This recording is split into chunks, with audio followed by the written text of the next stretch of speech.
और भाई लोग क्या हालचाल है, कैसे हो तुम लोग? सब एकदम बढ़िया। तो यार आखिरकार अब तुम अपने आप को सीनियर कहने के लायक हो ही गए हो। तो यार कैसा लग रहा है तुम्हें इस नए क्लास में आकर?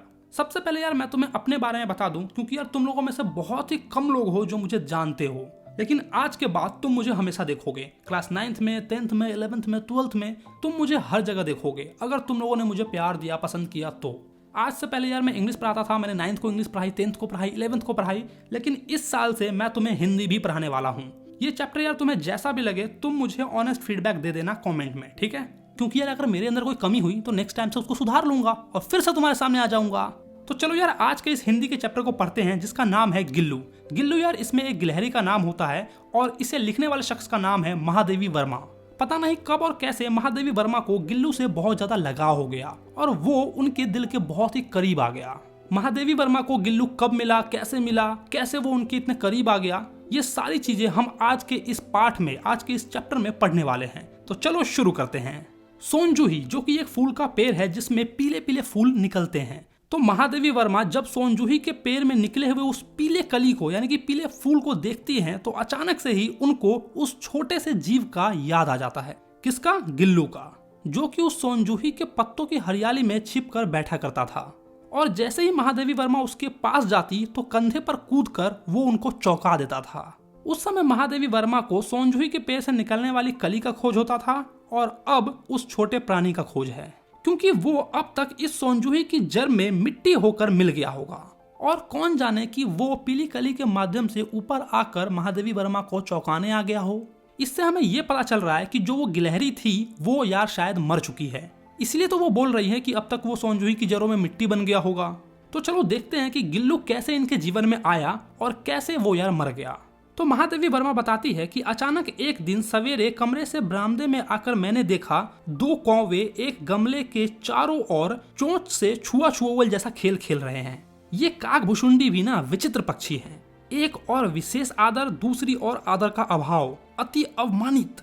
इन कौवों का तो कुछ कहना ही नहीं है। हमारे जो पूर्वज लोग हैं वो न तो गरुड़ के रूप में आ सकते हैं, न मयूर के रूप में आ सकते हैं और न ही हंस के रूप में आ सकते हैं।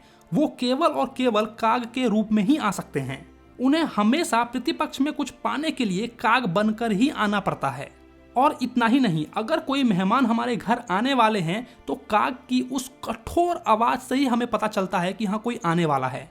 कौवे का हमारे जीवन में अलग अलग मोल है।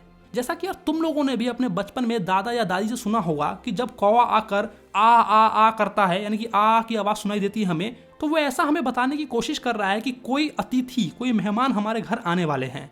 और आकर का कर रहा है तो उसे खाना चाहिए। और कभी कभी तुमने देखा होगा कि किसी के मरने पर भी कौवे आकर और बहुत ज्यादा चिल्लाते हैं। महादेवी वर्मा उन 2 कौवों को देखकर यही सोच ही रही होती है, तभी उनकी दृष्टि उस छोटे से गिलहरी के बच्चे पर जाता है, जो कि शायद घोंसले से गिर गया होगा। और अब वो दोनों कौवे उसे अपने भोजन का आहार बनाने की कोशिश कर रहे हैं। उन दोनों कौवों के चोंच से एक एक प्रहार ही उस छोटे से जीव के लिए बहुत थे। वो छोटा गिलहरी बिना कोई हरकत किए हुए गमले से चिपटा हुआ था। सब लोगों ने कहा कि कौवे की चोंच के घाव लगने के बाद अब वो प्राणी नहीं बचेगा, अर्थात उसे ऐसे ही छोड़ दिया जाए। लेकिन मेरा मन नहीं माना। मैंने उसे हौले से उठाया और अपने कमरे में ले आई। फिर रुई से उसके रक्त को पोंछा, घाव पर पेलिसिन का मलहम लगाया और रुई की पतली बत्ती बनाकर उसे दूध में भिगोकर जैसे तैसे उसके नन्हे से मुंह में लगाई, पर मुंह खुल ना सका और दूध की बूंदें दोनों ओर से ढुलक गई। कई घंटों के उपचार के उपरांत उसके मुंह में एक बूंद पानी टपकाया जा सका। तीसरे दिन वो इतना अच्छा और निश्चिंत हो गया कि उसने अपने दोनों पंजों से मेरी उंगली को पकड़ लिया और अपनी नीले कांच की मोतियों जैसी आंखों से इधर उधर देखने लगा। मतलब यार जहाँ लोग मना कर रहे थे कि उस गिलहरी को वहीं पे छोड़ दो, अब उसका जीना मुमकिन नहीं है, वहाँ महादेवी वर्मा ने दयालुता दिखाई और उसे उठाकर उसका उपचार किया। उस पे पेलिसिन का मलहम लगाया, दूध पिलाया और उसे आखिरकार बचा ही लिया। 3-4 महीने के बाद उसके चिकने रोए, झब्बेदार पूंछ और चंचल चमकीली आंखें सबको मोहित कर लेती थी। मतलब सबको आश्चर्यचकित करने लगी। और फिर हमने उसकी जातिवाचक संज्ञा को व्यक्तिवाचक का रूप दे दिया। कहने का मतलब है कि उसका एक नाम दे दिया गया और उसका नाम क्या पड़ा? गिल्लू। सब लोग उसे गिल्लू कहकर बुलाने लगे। मैंने फूल रखने की एक हल्की डाली में रुई बिछाकर उसे तार से खिड़की में लटका दिया और वही 2 साल तक गिल्लू का घर रहा। 2 साल इसीलिए क्योंकि यार जो गिलहरी होता है ना, उसका जीवन काल ही 2 साल होता है। 2 साल के बाद वो यार मर जाते हैं। मतलब जब तक वो गिलहरी उनके पास रहा, वो फूल की डाली ही उसका घर था। वो स्वयं उस डाली को हिलाकर अपने घर में झूलता रहता और अपनी कांच के मनकों सी आंखों से कमरे के भीतर और खिड़की के बाहर न जाने क्या देखता और समझता रहता। लेकिन उसकी समझदारी और कार्यकलाप पर सबको बहुत ही आश्चर्य होता। जब मैं लिखने बैठती तो अपनी और मेरा ध्यान आकर्षित करने की उसे इतनी तीव्र इच्छा होती कि उसने एक नया और अच्छा उपाय खोज निकाला था। वो मेरे पैर तक आकर सर से पर्दे के ऊपर चढ़ जाता और उसी तेजी से उतर जाता, और उसका ये दौड़ने का क्रम तब तक चलता रहता जब तक मैं उसे पकड़ने के लिए न उठती। कभी कभी तो मैं गिल्लू को पकड़ के लिफाफे में डाल देती थी। उसके आगे के दोनों पंजे और मुंह बाहर होता, बाकी सारी चीज लिफाफे के अंदर होती, और इस अवस्था में वो दीवार के सहारे घंटों तक टेबल पर खड़ा रहता। वो अपनी चमकीली आंखों से मेरे कार्यकलाप को देखा करता। मतलब जो भी मैं लिखती उसे वो देखता रहता था। भूख लगने पर चिक चिक करके मुझे सूचना देता, और काजू या बिस्किट मिलने पर उसी स्थिति में लिफाफे से बाहर वाले पंजों से उसे पकड़कर खाने लगता। फिर गिल्लू के जीवन का पहला बसंत आया। नीम चमेली की गंध मेरे कमरे से हौले हौले आने लगी। बाहर की गिलहरियां खिड़की के जाली के पास आकर चिक चिक करके न जाने क्या कहने लगी। गिल्लू को जाली के पास बैठकर अपनेपन से बाहर झांकते देखकर मुझे लगा कि अब शायद इसे मुक्त करने का समय आ गया है। मतलब अब तक गिल्लू घर में ही था, लेकिन जैसे ही उसके जीवन का पहला बसंत आया तो महादेवी वर्मा ने उसे आजाद कर दिया। कैसे किया वो आगे उन्होंने बताया है। मैंने कीले निकालकर जाली का एक कोना खोल दिया और इसी रास्ते से गिल्लू ने बाहर जाकर सचमुच में मुक्ति की सांस ली। इतने छोटे जीव को घर में पले कुत्ते बिल्ली से भी बचाना एक बहुत ही कठिन काम था। तो ऐसा नहीं है कि महादेवी वर्मा के पास सिर्फ गिल्लू ही था, यानी कि वो गिलहरी ही थी। उनके पास बहुत सारे जीव जंतु थे, जैसे कुत्ते, बिल्ली, चिड़िया, बहुत सारे थे। लेकिन गिल्लू से उनका लगाव बहुत ज्यादा था। आवश्यक कागज और पत्रों के कारण मेरे बाहर जाने पर मेरा कमरा बंद ही रहता। मेरे कॉलेज से लौटते ही जैसे ही मैंने कमरा खोला और मैंने भीतर पैर रखा, वैसे ही गिल्लू अपने जाली के द्वार से भीतर आकर मेरे पैर से सर तक और सर से पैर तक दौड़ने लगा। तब से यह उसका रोज का काम बन गया।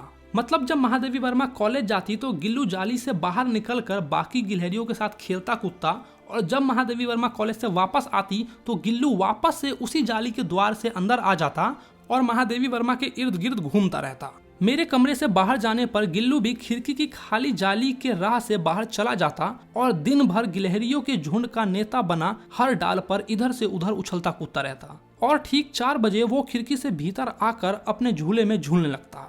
मुझे चौंकाने की इच्छा न जाने उसमें कब और कैसे उत्पन्न हो गई। कभी वो फूलदानों के फूलों में छिप जाता, तो कभी पर्दे के चुन्नट के पीछे छुप जाता, और कभी कभी सोनजूही की पत्तों में छुप जाता।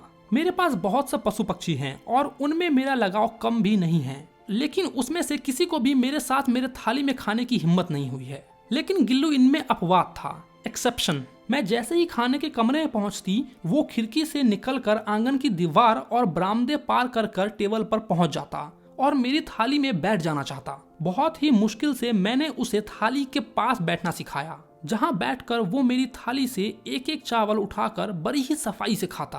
काजू उसका प्रिय भोजन था। कई दिन काजू न मिलने पर वो अन्य खाने की चीजों को लेना बंद कर देता या फिर झूले से धक्के मार कर नीचे फेंक देता। उसी बीच मुझे मोटर दुर्घटना में आहत होकर कुछ दिन अस्पताल में रहना पड़ा। मतलब कि उनका एक्सीडेंट हो गया और उन्हें हॉस्पिटल में भर्ती रहना पड़ा।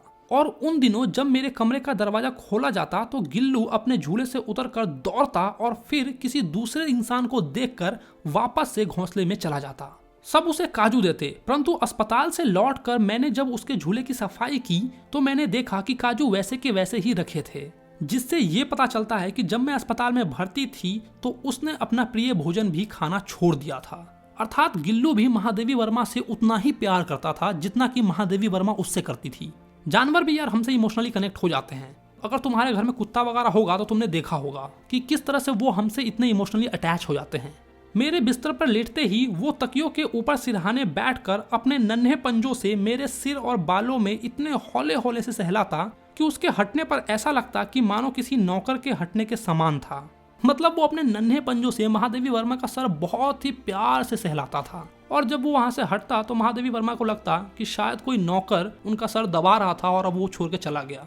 गर्मियों की दोपहर में जब मैं काम करती रहती तो गिल्लू न तो बाहर जाता और न ही अपने झूले में बैठता। उसने मेरे पास रहने और साथ ही साथ गर्मी से बचने का एक नया उपाय खोज निकाला था। वो मेरे पास रखी सुराही पर लेट जाता और इस प्रकार वो मेरे समीप भी रहता और ठंड में भी रहता।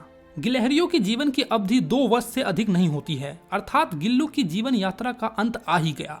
दिन भर न तो उसने कुछ खाया और न ही बाहर गया। रात में मरने की स्थिति में भी वह अपने झूले से उतरकर मेरे बिस्तर पर आ गया और उसने अपने ठंडे पंजों से मेरी वही उंगली पकड़ ली जो बचपन में उसने अपने मृत्यु के निकट पकड़ी थी। पंजे इतने ठंडे हो रहे थे कि मैंने जाकर हीटर जला दिया और उसे गर्मी देने का पूरा प्रयास किया, परंतु सुबह की पहली किरणों के साथ ही वह किसी और जीवन में जागने के लिए सो गया, अर्थात वो मर गया। उसका झूला उतार कर रख दिया गया और खिड़की की जाली बंद कर दी गई। परंतु गिलहरियों की नई पीढ़ी जाली के उस पार चिक चिक करती रहती है और सोनजूही पर बसंत आता रहता है। सोनजूही की लता के नीचे गिल्लू को समाधि दी गई क्योंकि वो लता उसे सबसे अधिक प्यारी थी, और इसलिए भी क्योंकि मुझे ऐसा विश्वास था कि शायद किसी वसंत के दिन में सोनजूही की पीली फूल के माध्यम से वो छोटा जीव शायद मेरे जीवन में वापस आ जाए। ये बात मुझे संतोष देती थी। तो तुमने देखा कि कैसे वो छोटा गिलहरी सोनजूही के जड़ों में पाया गया और अंत में वो सोनजूही की जड़ों में ही दफना दिया गया। इसीलिए तो स्टार्टिंग में महादेवी वर्मा ने कहा था कि सोनजूही का जो पीला फूल है ना, वो शायद उन्हें उस गिलहरी के होने का आभास दिलाता था, मतलब होने का एहसास दिलाता था। तो बस यार यही थी हमारी आज की ये कहानी।